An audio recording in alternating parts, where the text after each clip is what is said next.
bali bagala kukolera kabuyala nekubona lebo kugende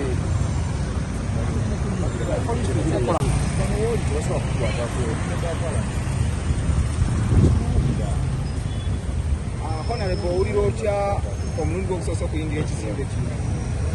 Siwulira bubi era nyina kusanyuka nganza abali tayingira nkuwa no mu parliament okumala emyaka 2 nga sijjaawo naye bankwatira nali sinnaba kubeera nga nnyingirawo wano kubanga nasooka nali mulwadde ate oluvannyuma bwe nali omulwadde mba naakawonaawonamu ate oluvannyuma aye ne banteekako ebisango ne bankwata n'olwekyo ndi musanyufu nnyo okubanga nnyingidde wano olwaleero era mugenda kuwulira kye bayita maiden speech ujjadde bambuusabuusa abadde bakola ki mugenda kuwulira okwogera kwa Ssegirinya Muhammadi anjogera ku nsonga z'abanakawempe n'ez'abannayuganda okutwaliza wamu.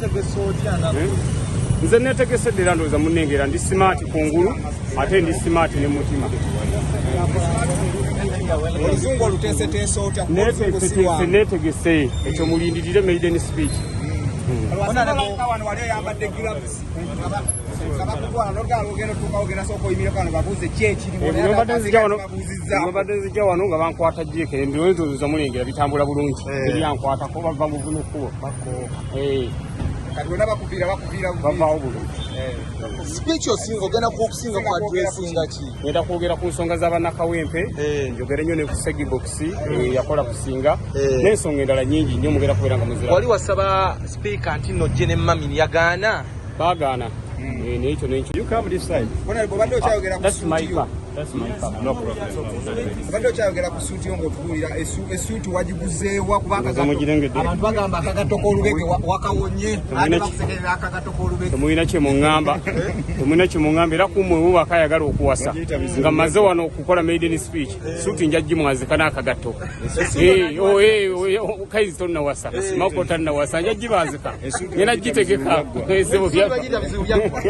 Naye singa bakugaana okuteesa bagaana okubaako kyoyogera tekisoboka ate nze order paper feba order paper kati tudde wali muddeyo wali gwame guwedde speaker nti nojje ne Mamini yagaana?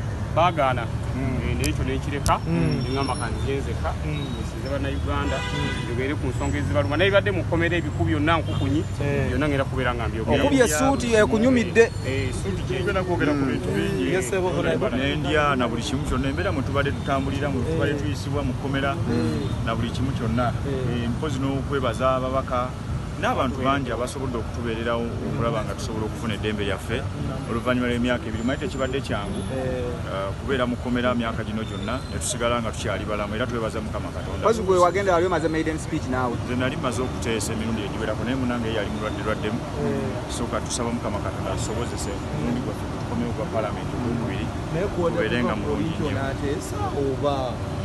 Muganda wange nze order paper niwona libala nifeba order paper obadde mutya ndowooza ekizimbe kibadde kikumiisinga nnyo feba order paper esimu wagyese naatuwa update ya parliament watusuubiza ngenda kubeera nga muzifuna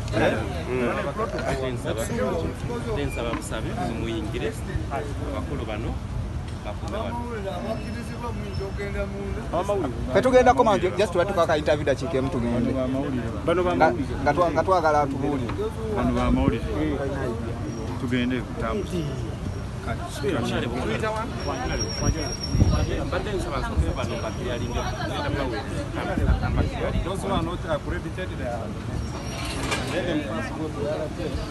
tugende kutambuza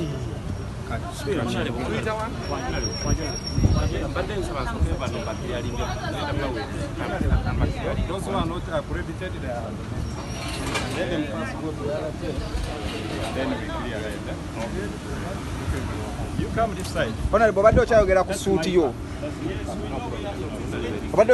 ssuuti yo ng'otubuulira essuuti wagiguzeewa kuba akagatto abantu bagamba akagatto k'olubege wakawonye badde bakusekerera akagatto k'olubege. Temulina kye muŋŋamba era kummwe we wakayagala okuwasa nga mmaze wano okukola maiden speech suuti nja gimwazika n'akagatto. Kaizi tonnawasa Mako tannawasa nja gibaazika ngenda gitegeka ezebo byabba. Bagaana okubaako kyoyogera tekisoboka ate nze order paper kati tudde wali Today wali Ssebo bwame buwe